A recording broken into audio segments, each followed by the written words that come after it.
Todd Smith, one of the great providers of information in this whole digital transition that we've made. Serial entrepreneur. ActivEngage is a company that he started and he runs. And again, it just isn't a great conference unless we hear the wisdom of Todd. Thanks, bud. It's great to see you. So, how are you guys doing today? Good, excited? Yes, been good so far? So I have an 8-year-old at home. I'm going to ask your help. I keep trying to explain to him what I do. It doesn't go over very well with an 8-year-old. He's like, you get on stage, people actually listen to you. He goes, I hate listening to you. So what do you talk about? Do you talk about surfing or jiu-jitsu? And I'm like, I have to explain it. So if I could get your help with this, I just wanted to get a quick video. And if you guys would all say, let's see, let me see if I can get everybody in here. I just want you guys to say hello, Finn, and we'll go. Ready? Here you go. Hello, Finn. Yes, Finn, this is what I get to do all the time. It is very enjoyable. Hope you enjoy it. So, yeah, I should call him, right? It should be easier. If he wasn't in school, I probably would call him. And so we'll start today.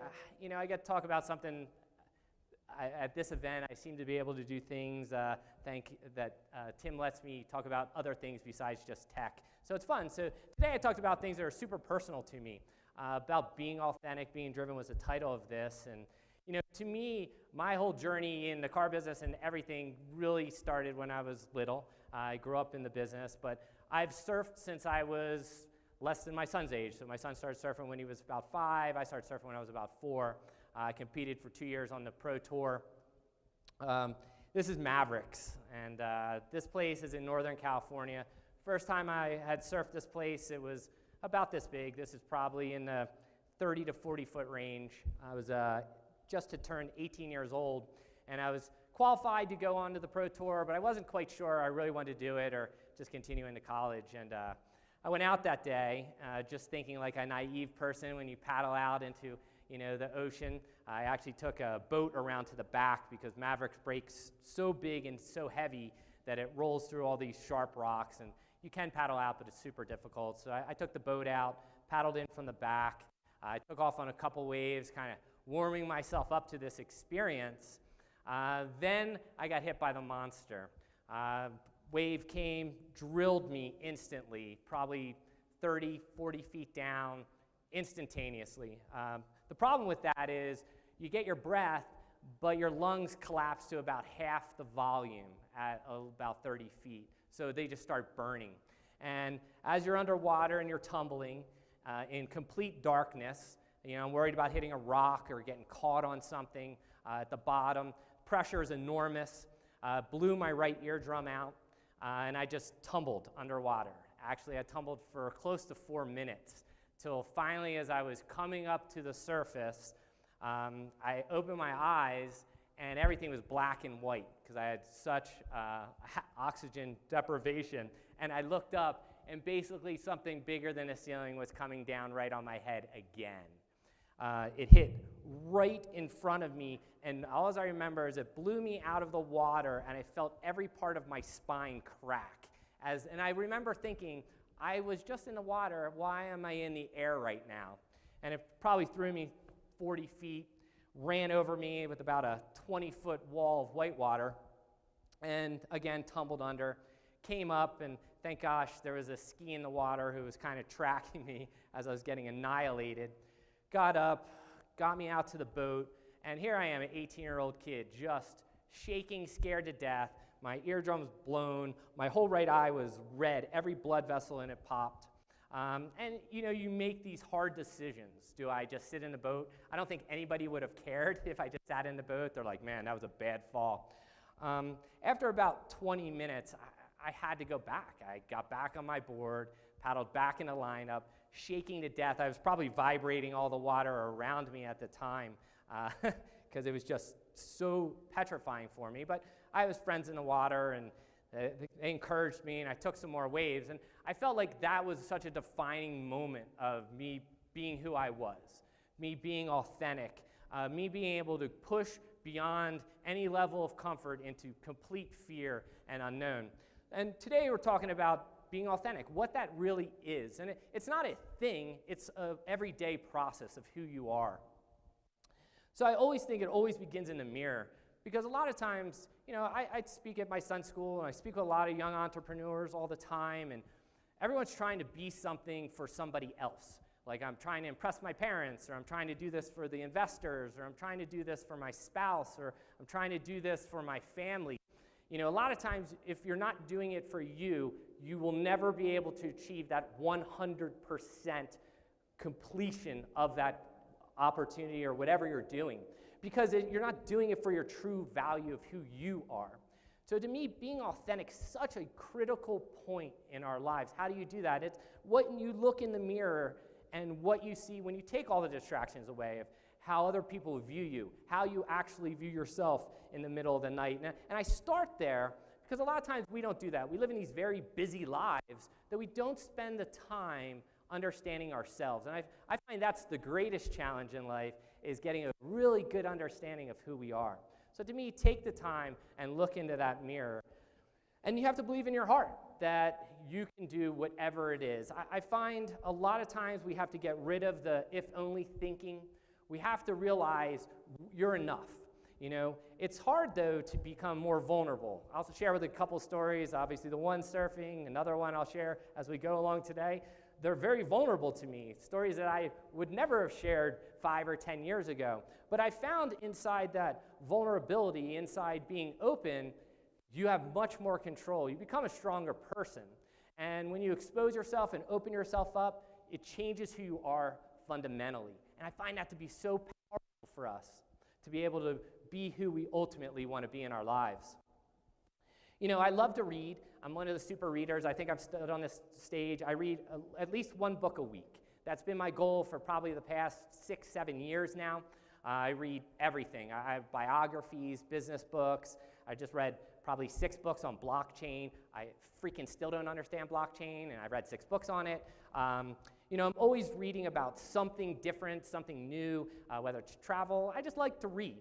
But it's interesting, the best story is your story. And I started to look inside about a year ago and started writing more myself, telling my own story and understanding my own journey.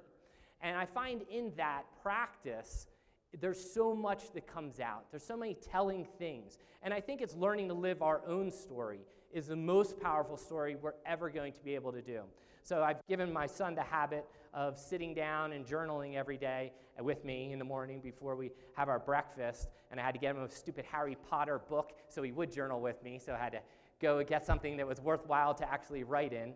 And then, give him some prompts, some things he can write on every single day. But interesting, it's in that side of our lives where when you are constantly conscious of what you're doing, the actions you're taking, your story, man, you see the world in a whole different space. This was a little bit harder. People always ask, as an entrepreneur, I think the number one question I get asked, how many hours do you work a week? So as Charlie said, I've done 2 startups, ActivEngage now we have, with about 4,000 dealers, so I think pretty successful in U.S. retailing. We had dealer ups before where we sold in 2006. I was a Chevrolet dealer. I turned around a store doing that. So always been passionate, but people always ask, how many hours do you work? And it's hard to think about that and quantify it, because I always had to sit down, and one day I thought about it, and I said, well, I love what I do. So I'm always reading about tech, whether it's chatbots or whether it's machine learning. AI, we're still a long way away from actually using real AI. It's machine learning. Reading about different technology, data warehousing, all these fun things. So I spend maybe 6 hours a day reading and learning or talking to people who are much smarter than me about these technologies. And then I probably put in 50, 60 hours a week at the office, dealing with team meetings and managing and doing all that as well. But the true reality is I work nonstop all the time. It's a 24/7 lifestyle that I've created. And to me, that's part of the suffering. I like the journey. I like doing all those things all the time. But when I started to think about suffering, you have to be able to do that at a very deep level. I don't view problems and suffering in the same way most people do anymore. I view it as it's just part of the grind. It's the discipline. In the military, they call it the suck. You got to do the grind to get ultimately where you want to go, so you might as well make it enjoyable. A lot of people say, oh my gosh, once I'm a sales manager, I'm not a salesperson anymore, and I go through that whole thing. Well, the reality is you should love that journey. You should love all the experiences you're going to have through that journey, because trust me, you will miss them when you become a manager, work more hours, make less, have more pressure, all those things that ultimately happen. So I look at it as in that suffering, that's where the true discipline is. That's the power of our lives come from that. And once you callous your mind around that, it changes and makes you a more powerful person, to me, and ultimately a better person. You know, to me, I also realize goals are important, but they're not the wherewithal. I can tell you the first time surfing, I won a pro contest. You know, you get carried off the beach, very fun time. I remember getting carried off the beach. I remember walking in and then sitting by myself, no one around. And it went from the highest moment to a very low moment, because then I'm like, this is it? This is what winning is about. This is all it was. I've surfed since I was 4 years old, waking up, surfing in the morning from freezing cold in New Jersey, where I literally would look blue when I came in, and I would take a cold shower, and it felt like scalding hot water. I'd surf every afternoon. I did this day in, day out. I never went to parties. I didn't do anything except surf. And here it is, and this is all it was. When we sold our first business, I was like, okay, all my financial stuff is now eliminated. And I'm still sitting here alone. Nothing changed. Nothing was that much better. And I realized at that moment, goals are nothing more than waypoints of a longer journey. And I should appreciate the journey and the experiences I'm having every single day and put much deeper value into those than to achieve any one thing at any one time in life. Because anything that you want, truly, you will have to sacrifice. And for me, one of the hardest of my sacrifices, and it's still always hard to talk about, I started AE in 2007. I had just gotten married. I had my son then in 2010, and ultimately divorced by 2011 because my wife had super bad postpartum, and I was on the road relentlessly. Traveling, visiting dealers, doing speeches like this, doing speeches for General Motors, spending my time never at home. But I gave my wife everything. Hey, do you want money? Do you want a personal trainer? Do you want a babysitter? Do you need a housekeeper? I threw everything but me at the problem. And ultimately, I lost my marriage, but now I've rebuilt my relationship with my ex, and she's one of my best friends, and I have a great relationship with my son, and we co-parent together great, but these sacrifices are monstrous. And I realize you will pay a price for whatever. To build, for me, it was the big and best chat company in the auto space. There was a sacrifice I was going to pay. And I look at a lot of people, and I tell entrepreneurs all the time, if you're not willing to pay, don't do it. It's not worth it. Unless you're willing to go through the pain, the suffering, because you are going to sacrifice something. It's going to be relationships, time, energy, lost opportunities, lost memories. All this will happen, so you better be prepared. That comes down to being driven. To me, motivation, I think I put a slide up last year. Motivation, to me, is bullcrap. You know, it's nothing. Motivation comes and goes. You see it every year. I can walk into my gym. January 1st through January 26th, my gym is packed with very motivated people. By February 1st, none of them are there. So what happened? Motivation's not enough to carry you. You have to have internal drive. And it's interesting because I spent enough time with a bunch of Navy SEAL guys and a couple of Navy SEAL commanders, and I like to learn, and I like to learn from them I said, why do people wash out? And he said a lot of times it's, you know, they could be super motivated, but they don't realize they can't think past the grind. It's just too much. And that hell week that they put them through is exactly designed to eliminate them. To eliminate people who are just motivated enough to get there, but don't have the drive to roll it all the way through. I mean, you'll see Olympic athletes wash out of buds. You'll see top performers at every level wash out. It's the guys who are really good at just dealing with the crap, day in, minute by minute, and they just keep going, one more step, who become super successful because they are driven. They know it's the journey, it's not the destination. So to me, it's overcoming every obstacle in your path. That's the real fun of this. That's the fun of business to me. I find most challenging now, I'll go surfing and I'll just sit and problem solve all day. I can sit out in the water for 2, 4, 5 hours and surf and have a great time, but I'm also problem solving, so I like to multitask. And for me, that's a big thing for us to be able to do. How we solve problems determines how happy we are inside, but how calm we are as well inside, and how well we can affect our businesses for success. So to me, a lot of that just comes down to problem solving and creating the puzzles. And to me, quitting is the only way you're going to fail is to stop doing it. And I think that's an important thing in our lives. A lot of times we're like, oh, I didn't lose the 10 pounds this month, so forget it. I'm going to order pizza, wings, and all the other junk, right? I didn't hit my goal. But that's a terrible thinking. To me, the only time you ultimately fail is if you quit doing it.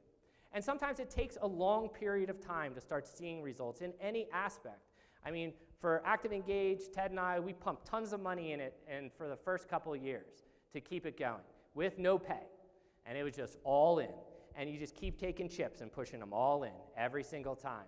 While my wife is like, rah, rah, rah, rah, what are you doing? And I'm like, oh, this is how business operates, which was hard to tell a lawyer at the time.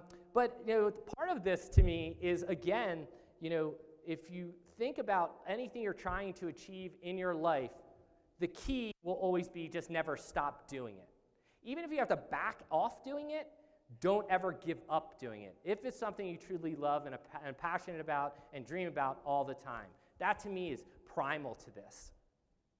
So I do have a good story that I end with, and it's the 5-knot story. So in SEAL training, one of the things they do, which I find fascinating, it's a 20-foot deep pool. They put a string across the bottom. They tie 5. You have to ultimately go down and tie 5 knots. Now, it seems really easy. So what they do is you'll tread water, full gear, for a little while, and a Navy instructor will basically call out a knot. And Navy guys know how to tie lots of knots. So they'll call out a knot, you swim down, you pull the string, you tie the knot, you come up. You basically get a breath. He's going to give you another knot, you're going to go down. You're going to do this 5 times. Very difficult, but manageable for most.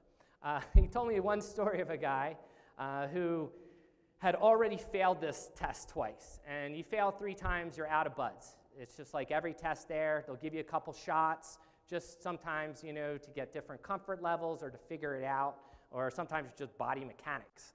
So the one guy, he said, 2 times had already failed. So obviously nervous going into this, goes down, ties his first knot, back up, second knot, back up, third knot, back up, 4th knot, comes back up, goes down for his 5th knot, and drowns. But hold on. So what happens next is now the instructors have to dive in and get this guy, pull him out, resuscitate him.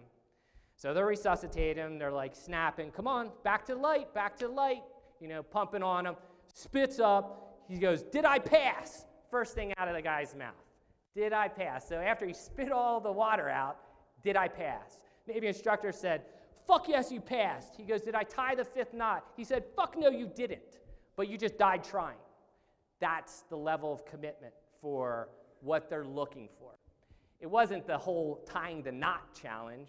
It was, what are you willing to do? What will you command of yourself, of your team, around you? How hard will you push your life to get where you need to go to hit that next waypoint? I use this as a very powerful metaphor because that is life. And I find it fascinating that we can grab little slices of this and put it to work in our own lives every single day.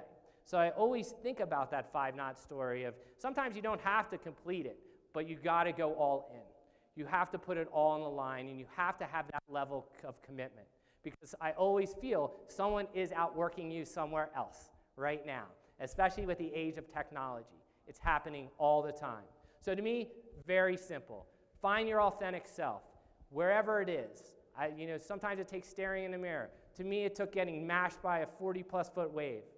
But find out who you actually are and what you are. Embrace the suffering and hardship. It's not a bad thing. There is no bad luck, good luck. There isn't. It's just what's happening. And how we interpret what's happening will determine our success.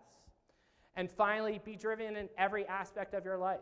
You know, whether it's being a parent, whether it's being a better spouse, whether it's being a good business partner, whether it's being a great friend, all these aspects of our lives we can be driven in to success. So with that, that's all.